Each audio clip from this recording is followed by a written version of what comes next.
নমস্কার প্রিয় কৃষক ভাইরা, আপনারা দেখছেন আপনাদের প্রিয় কৃষি বিষয়ক YouTube channel agriculture helper Bengali.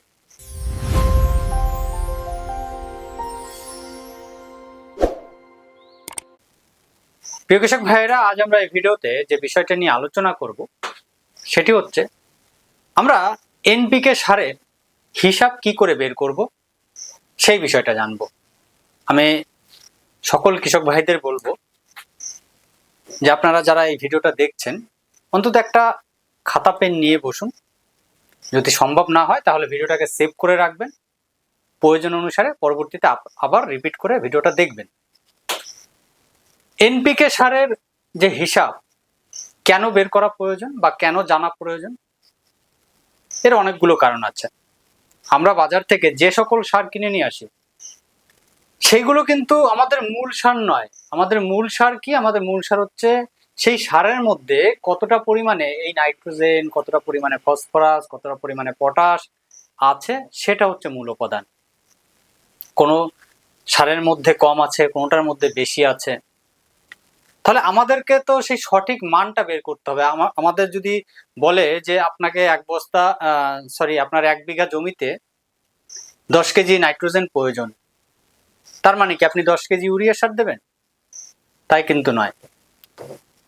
আপনাকে যদি বলে যে আপনার জমিতে 10 কেজি ফসফরাসের প্রয়োজন, তাহলে আপনি ফসফরাস হিসাবে কি সার দেবেন? আপনি এসএসপি দেবেন, কত কেজি পরিমাণে দেবেন? টিএসপি দেবেন, কত কেজি পরিমাণে দেবেন? তাহলে এই যে হিসাবটা তো আমাদের বের করতে হবে।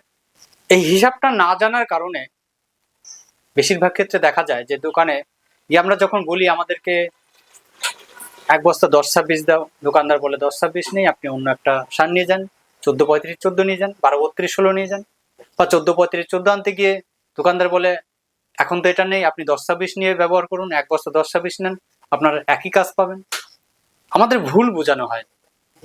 তাহলে আমরা এই সঠিক হিসাবটা যদি জানতে পারি বা সঠিক হিসাবটা যদি আমরা নিজেরা বের করতে পারি, তাহলে কিন্তু আমাদের আর কেউ ঠকাতে পারবে না। তাহলে দেখুন, এনপিকে সার যদি আমাদের সবার প্রথম জানতে হয় বা এর হিসাবটা জানতে হয়, তাহলে আমাদের জানতে হবে কোন সারের মধ্যে এই নাইট্রোজেনের পরিমাণ কতটা আছে, ফসফরাসের পরিমাণ কতটা আছে, পটাশিয়ামের পরিমাণ কতটা আছে, সেই বিষয়টা। তো আমরা যদি সবার প্রথমে ধরি ইউরিয়ার মধ্যে আমরা নাইট্রোজেন কতটা পাই? ইউরিয়ার মধ্যে আমরা নাইট্রোজেন পাই 46%। আমরা যদি এসএসপি সিঙ্গেল সুপার ফসফেট ধরি, আমরা এসএসপির মধ্যে পাই হচ্ছে 16%। আমরা যদি টিএসপি ধরি, টিএসপি সার বাজারে যেটি পাওয়া যায়, টিএসপি ট্রিপল সুপার ফসফেট, এর মধ্যে আছে 46%। এবার একটা কথা বলি, এখানে দেখুন ইউরিয়ার মধ্যে সিঙ্গেল ভাবে নাইট্রোজেন আছে, এসএসপির মধ্যে 16% আমরা কি দেখছি? ফসফরাস আছে। তার মানে কি? একটা করে নি, সেটা হচ্ছে এমওপি। এর মধ্যে কতটা আছে? 60%। অর্থাৎ পটাশিয়াম 60%। সবগুলো সিঙ্গেল ভাবে আছে। কিন্তু এসএসপির মধ্যে যেটা এক্সট্রা ভাবে দেওয়া হয়েছে সেটা হচ্ছে কত? এর মধ্যে সালফার আছে মোটামুটি 11-12%, আর হচ্ছে আপনার ক্যালসিয়াম আছে মোটামুটি 21%। দুটো উপাদান এক্সট্রা ভাবে কিন্তু আমরা এখান থেকে পাই। অর্থাৎ আমরা যদি ধরি 100 কেজি ইউরিয়ার মধ্যে আমরা কত পাচ্ছি? 46 কেজি নাইট্রোজেন। আমরা যদি এসএসপি ধরি 100 কেজি, এক বস্তা নয়, এক বস্তায় 50 কেজি থাকে। ইউরিয়ার ক্ষেত্রে 45 কেজি থাকে, যেটা নিমকোটেড ইউরিয়া। তো ইউরিয়ার মধ্যে আমরা 100 কেজির জন্য পাচ্ছি হচ্ছে 46 কেজি। এসএসপির মধ্যে 100 কেজির জন্য পাচ্ছি আমরা 16 কেজি। টিএসপির মধ্যে 100 কেজিতে আমরা পাচ্ছি 46 কেজি, এমওপিতে 100 কেজিতে আমরা 60 কেজি। এবার একটা কথা বলেছিলাম যে আমাদের যদি 10 কেজি নাইট্রোজেন বের করতে হয়, তাহলে আমরা কি করে বের করব কতটা আমাদের ইউরিয়া প্রয়োজন পড়বে? তাহলে এবার যদি আমরা 10 কেজি নাইট্রোজেনের জন্য কত কেজি ইউরিয়া লাগবে? তাহলে কত? 46 কেজি। তাহলে 46 কেজি নাইট্রোজেন আছে কত কেজির মধ্যে? 46 কেজি নাইট্রোজেন আছে আপনার 100 কেজির মধ্যে। 1 কেজির জন্য কতটা? 1 কেজির জন্য 46, 10 কেজিতে বেশি, তাহলে হচ্ছে আপনার যাচ্ছে হচ্ছে 23 5, তাহলে হচ্ছে 500 দিয়ে ডিভাইডেড বাই হচ্ছে 23। এটা যদি আমরা হিসাব করি, এটাকে যদি আমরা ভাগ করি, তাহলে মোটামুটি আপনার চলে আসবে 21 কেজি 700 মতো। তাহলে টোটাল যদি আমরা 21 কেজি 700 ইউরিয়া ব্যবহার করি, তাহলে আমরা কতটা পাবো? আমরা 10 কেজি নাইট্রোজেন পাবো। এবার ঠিক উল্টো ভাবে আমরা যদি বলি যে আমরা যদি 10 কেজি ইউরিয়া ব্যবহার করি, তাহলে আমরা সেখান থেকে কতটা নাইট্রোজেন পাবো, বা 10 কেজি আমরা যদি এসএসপি ব্যবহার করি, তাহলে তার মধ্যে আমরা কতটা ফসফরাস পাবো। একদম সোজা হিসাব, সেটা হচ্ছে এখানে 100 কেজিতে 46 কেজি, তার মানে 1 কেজির মধ্যে আপনার 460 গ্রাম, 1 কেজিতে 460 গ্রাম। 10 কেজিতে অর্থাৎ 10 কেজি ইউরিয়াতে আপনার আসছে 4 কেজি 600 গ্রাম, এটা হচ্ছে কেজি। তাহলে 4 কেজি 600 গ্রাম। ঠিক একই রকম ভাবে এসএসপি 1 কেজিতে 160 গ্রাম, 10 কেজিতে আপনার 1 কেজি 600 গ্রাম। টিএসপির ক্ষেত্রেও ঠিক একই রকম ভাবে 10 কেজিতে 1 কেজিতে 460 গ্রাম, 10 কেজিতে 4 কেজি 600 গ্রাম। এমওপির ক্ষেত্রে 1 কেজিতে 60 গ্রাম, 1 কেজিতে 600 গ্রাম, 10 কেজিতে 6 কেজি। এটা হচ্ছে হিসাব। এবার এই কটা তো আমরা বুঝলাম। এবার যদি আমরা বের করি যে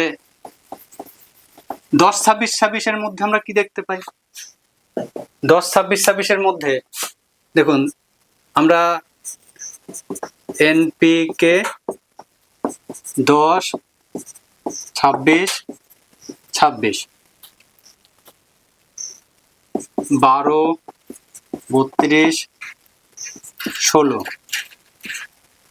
14-35-14, 20-20-0-13, 15-15-15, 15-15-15-9।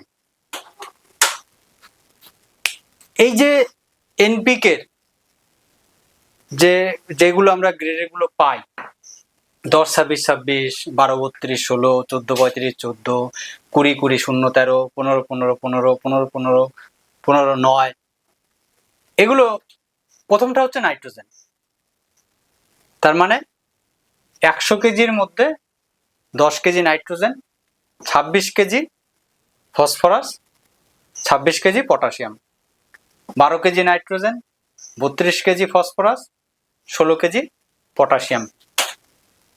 এবার আমরা যখন আমাদের কোনো সারকে ব্যালেন্স করতে হবে, ব্যালেন্স হিসাব করতে হবে, তখন কি করতে হয়? আমাদের সবসময় এই ফসফরাসকে ধরে হিসাব করাটাই বেশি, অর্থাৎ যেটা বেশি পরিমাণে থাকবে সেইটাকে হিসাব করলে কি হয়, বাদ বাকি যেগুলো থাকে আমাদের, যে আমরা সিঙ্গেল পাই, ইউরিয়া, এসএসপি, এমওপি, সেগুলো দিয়ে আমাদের পূরণ করতে হয়। আমরা একটা ধান চাষের উপরে কম্বিনেশন তৈরি করেছিলাম। সেখানে আপনাদের বলেছিলাম যে মোটামুটি ধান চাষে আমরা কি করব, ধান চাষে আমরা 9 কেজি মতো ফসফরাস নেব, 9 কেজি ফসফরাস, নাইট্রোজেন খুব সামান্য, আমাদের নাইট্রোজেনটা মেন নয়, এবং এখানে 5 কেজি পটাশিয়াম, এটা হচ্ছে পি, এটা হচ্ছে কে। নাইট্রোজেনটা খুবই সামান্য, আমাদের মূল যেটা সেটা হচ্ছে এইটা, এবং এর সঙ্গে এইটা। তো এইখানে এই 9 কেজি ফসফরাসকে বের করতে গিয়ে আমরা কি করেছিলাম যে আমরা প্রথম যেটা নেব সেটা হচ্ছে 10-26-26 এবং যেখানে আমরা এই পটাশিয়ামটাকেও পেয়ে যাব। এবার 10-26-26-এর মধ্যে কি আছে দেখুন, 10-26-26, তাহলে 26 কেজি, 26 কেজি, 10 কেজি। তাহলে এখানে নাইট্রোজেন আছে 10 কেজি, 26 কেজি ফসফরাস আছে, 26 কেজি পটাশিয়াম আছে। এবার এইটাকে আমরা এই জায়গায় আনবো, অর্থাৎ আমাদের মূল যেটা এই ফসফরাসটাকে আমরা এই জায়গায় আনবো। এবার যদি আমরা এই জায়গায় আনি তাহলে পটাশিয়ামটাকেও আমাদের এই জায়গায় চলে আসবে, অর্থাৎ বেশি চলে আসবে, 9 কেজি হয়ে যাবে। সমান সমান যদি রাখি তাহলে আমাদের এমন একটা কম্বিনেশন করতে হবে যেখানে পটাশিয়ামটা এই 5 কেজি থাকবে, তার পাশাপাশি ফসফরাসটা কি হচ্ছে, তাহলে পটাশিয়াম যখনই 5 কেজি করছি তখন আমাদের এইটা দাঁড়াচ্ছে 5 কেজি আর এটা দাঁড়াচ্ছে 5 কেজি। এইটা হচ্ছে 10-26-26-এর হিসাবে তাই আসবে। আমাদের এক্সট্রা ভাবে আবার ফসফরাস অ্যাড করতে হবে। তাহলে এই 5 কেজি আমাদের পটাশিয়াম এবং ফসফরাসকে আনতে হলে এখানে এনপিকে কতটা আমাদের 10-26 ব্যবহার করতে হবে। আমরা সহজে কিভাবে বলেছি যে 1 কেজিতে আমরা কতটা পাই, 1 কেজিতে 260 গ্রাম, 10 কেজিতে 2 কেজি 600 গ্রাম। আমরা যদি তাহলে এটা হচ্ছে 10 কেজি, 20 কেজি যদি নেই তাহলে এর ডবল, তার মানে কত হচ্ছে 5 কেজি 200 গ্রাম, সামান্য একটু বেশি হচ্ছে। আমরা 20 কেজি ব্যবহার করলাম। একদম সহজভাবে আমরা কিভাবে বুঝলাম, সবসময় যে এনপিকেটা থাকবে সেটাকে 1 কেজিতে ভেঙে কতটা আসছে, যেটা থাকছে সেটাকে গ্রামে কনভার্ট করে নিয়ে আসতে হবে। তাহলে আমাদের এখানে 1 কেজিতে 260 গ্রাম, 10 কেজিতে 2 কেজি 600, 100 কেজিতে 26 কেজি।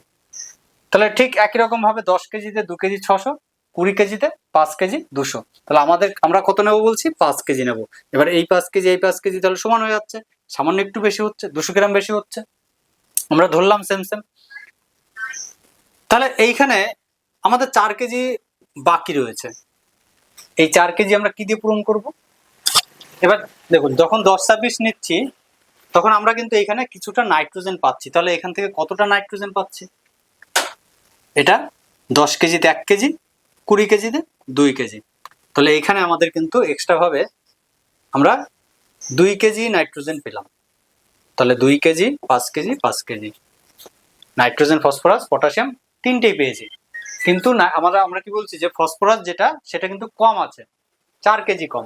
তাহলে এই ফসফরাসটা আমরা পূর্ণ করব কোথা থেকে, এই ফসফরাসটা আমরা পূর্ণ করব এসএসপি থেকে। এসএসপির মধ্যে কত পার্সেন্ট, 16%। 16%, তার মানে কত, 1 কেজিতে 160 গ্রাম, আমাদের বের করতে হবে কত, 4 কেজি। তাহলে 160 গ্রাম হচ্ছে 1 কেজি এসএসপি। যদি আমরা ব্যবহার করি, আমরা যদি 10 কেজি ব্যবহার করি, আমরা যদি 10 কেজি এসএসপি নেই তাহলে কত আসছে, 1 কেজি 600। আমরা যদি 20 কেজি নেই ডবল, তাহলে 20 কেজিতে হচ্ছে 3 কেজি 200। তাহলে 3 কেজি 200 চলে আসলো, আমাদের বাকি রয়েছে কত, 800 গ্রাম। তাহলে এখানে আমরা কত বলছি, 1 কেজি 600, তার মানে 1600। আমরা যদি 5 কেজি করি এখানে, তাহলে 25 কেজিতে গিয়ে দাঁড়াবে আপনার টোটাল 4 কেজি, 4 কেজি। তাহলে এখানে আমরা কি করছি যে 10-26-26 20 কেজি প্লাস এসএসপি আমরা কত নিলাম, 25 কেজি। তাহলে এই কম্বিনেশনটা কিন্তু আমরা ধানের ক্ষেত্রে বলেছিলাম। এবারে এইখানে এসএসপি 25 কেজি এসএসপির মধ্যে কিন্তু আমরা সেখানে সালফার এবং ক্যালসিয়াম পেয়ে গেছিলাম। কতটা পেয়েছিলাম সেটা একবার যদি দেখে নিই। আমরা কি বলছিলাম যে 100 কেজির মধ্যে 11 কেজি, অর্থাৎ 11-12 কেজি, আমরা 12 কেজি ধরি বা 11 কেজি যাই ধরি, তাহলে আমরা সেখানে কি বলছি 100 কেজিতে 11 কেজি, 100 কেজিতে 11, 1 কেজিতে কত 110 গ্রাম, 100, এটা হচ্ছে 110 গ্রাম, আর হচ্ছে 10 কেজিতে 10 কেজিতে 10 কেজিতে হচ্ছে 1 কেজি 100, এবং এখানে আমরা কি বলছি 25 কেজি, 25 কেজিতে হচ্ছে কত, তাহলে 2 কেজি 2.5 কেজি, তাহলে 2 কেজি 2.5 কেজি, আর হচ্ছে 200 গ্রাম, 200-250 গ্রাম। তাহলে মোটামুটি 25 কেজিতে আমরা কতটা পেয়ে যাচ্ছি, প্রায় 2 কেজি 750 গ্রাম মতো আমরা কিন্তু এখানে সালফার পেয়ে যাচ্ছি। তাহলে এক্সট্রা করে আমাদের কিন্তু সালফার জমিতে কম দিতে হচ্ছে। এর পাশাপাশি ক্যালসিয়ামও পাচ্ছি, 21% ক্যালসিয়াম, অনেকটা। আমরা যদি 21% ধরি তাহলে মোটামুটি এর ডবল, অর্থাৎ আমরা প্রায় 5 কেজি মতো ধরলাম, 5 কেজি মতো ক্যালসিয়ামও পেয়ে যাচ্ছে আমাদের ধানের জমিতে। তাহলে সেই কারণে আমরা এই কম্বিনেশনে কিন্তু ধান চাষে করেছিলাম। তাহলে এই টোটাল যে বিষয়টা, আমরা এনপিকে এর যে হিসাবটা, এটা কিন্তু একদম সহজভাবে বোঝার চেষ্টা করতে পারি, বা আমরা এরপরে আশা করি যে দোকানে গিয়ে আমরা কিন্তু আর ঠকবো না। দোকানদার আমাদের বলে দিল আর আমরা নিয়ে চলে আসলাম, এটা কিন্তু আমরা আর কখনো করব না। আর বিশেষ করে যে কোনো রাসায়নিক সার ব্যবহারের ক্ষেত্রে আমি বলবো অবশ্যই আপনারা আগে মাটি পরীক্ষা করে নিন, তারপরেই ব্যবহার করুন। এবার অনেক সময় আছে আপনারা বিশেষ করে যারা বাংলাদেশে কৃষক ভাইরা আছেন তাদের এখানে টিএসপিটা বেশি চলে। টিএসপি তার মধ্যে 46% আমরা যেটা দেখতে পাই সেটা হচ্ছে ফসফরাস। এই টিএসপি আর এসএসপির মধ্যে পার্থক্যটা কোথায়? টিএসপি আর এসএসপির মধ্যে দেখুন, এসএসপি 16%, এটা হচ্ছে ট্রিপল সুপার ফসফেট, এটা হচ্ছে সিঙ্গেল সুপার ফসফেট, অর্থাৎ এর 3 ডবল। কিন্তু এই এসএসপির মধ্যে সালফার এবং ক্যালসিয়াম দেওয়া হয়েছে, এর মধ্যে কিন্তু আর কিছুই নেই, এটা সিঙ্গেল। তাই এই দুটোর সঙ্গে কখনো গুলিয়ে ফেলবেন না যে এটা পেলাম না বলে এটা দিলাম আর এর মতো কাজ হবে, এরকম নয়। তবে হ্যাঁ, আপনি ফসফরাসের যেটা ঘাটতি সেটা কিন্তু পূর্ণ হয়ে যাবে। এবার টিএসপির ক্ষেত্রে যদি আমরা হিসাব করি, টিএসপির ক্ষেত্রে কিন্তু সেম একই রকম ভাবে হিসাব করব আমরা। 46%, তার মানে 100 কেজির মধ্যে আমরা 46 কেজি পাই, 1 কেজির মধ্যে 460 গ্রাম পাবো, এবং আমরা 10 কেজির মধ্যে 4 কেজি 600 গ্রাম পাবো। তো সেই হিসাব করে আমরা যদি নাইট্রোজেনের হিসাব, ফসফরাসের হিসাব করি, তাহলে কিন্তু আমরা আমাদের হিসাবটাকে বের করতে পারবো। এবার ধরুন আমরা যদি যেখানে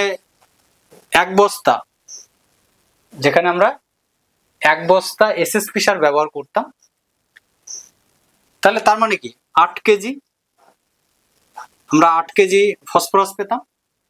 তাহলে আমরা সেখানে টিএসপি কতটা ব্যবহার করব? যদি টিএসপি ব্যবহার করি, তাহলে আমরা 1 বস্তা টিএসপির মধ্যে কতটা পাচ্ছি? 1 বস্তা টিএসপির মধ্যে আমরা পাচ্ছি 23 কেজি। আমাদের দরকার কত? 8 কেজি। তার মানে এখানে দেখুন, যদি আমরা 10 কেজি টিএসপি নিই তাহলে 4 কেজি 600, 4 কেজি 600। আমরা যদি 20 কেজি টিএসপি নিই তাহলে হয়ে যাবে হচ্ছে আমাদের 8 4 9 কেজি 200। এখানেও আমাদের 1 কেজি 200 এক্সট্রা হয়ে যাচ্ছে। যদি আমরা 20 কেজি, আমরা যদি এটা 10 কেজি, এটা 20 কেজি, তাহলে এখান থেকে আমাদের মোটামুটি কতটা কমাতে হবে? 1 কেজি মতো কমাতে হবে। 1 কেজি মতো ধরলাম, সাপোজ 1 কেজি কমাতে হবে। তাহলে সেক্ষেত্রে আমরা কি বলছি যে 1 কেজিতে